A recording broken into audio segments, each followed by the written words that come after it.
50រឿងសតាបនៈឧបាសកគុណនៃការអនុមោទនាបុណ្យ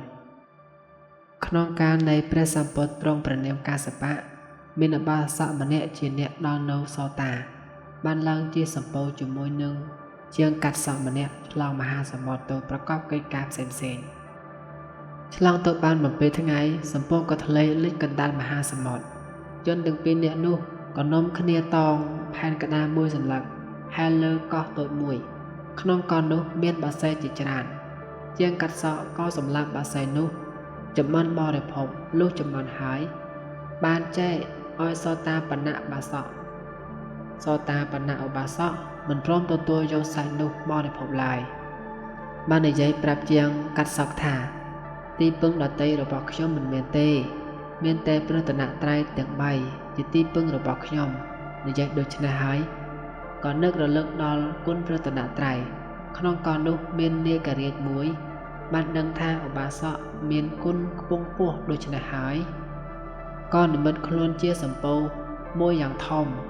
ពេញព្រៀបដោយកែវទាំង7ប្រការ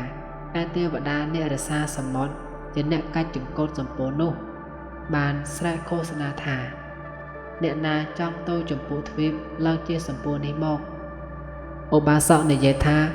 យើងទៅចម្ពោះទ្វីបទេវតាអ្នករក្សាសមុទ្រក៏អែបសម្ពោធឲ្យឧបាសកនោះឡើងលុះឡើងហើយឧបាសកបានហៅជាងកាត់សក់ឲ្យជិះជាមួយទេវតារក្សាសមុទ្រស្រែកខាត់មិនឲ្យជិះឧបាសកឮដូច្នេះហើយក៏និយាយនឹងជាងកាត់សក់ថាទានដែលខ្ញុំបានឲ្យហើយសេះដែលខ្ញុំបានរក្សាហើយភាវនាដែលខ្ញុំបានចម្រើនហើយអ្នកចូលទទួលយកចំណែកបន់ផងចោះជាងកាត់សក់ញ៉ាំងសក្តីត្រេកអរឲ្យកើតឡើងក៏ទទួលយកបន់អំពីឧបាសកនោះ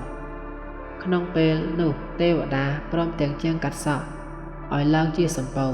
ទើបនាំជនទាំងពីរនោះទៅក្រុងព្រះនសីទៅដល់ហើយបានឲ្យកែវ7ប្រការ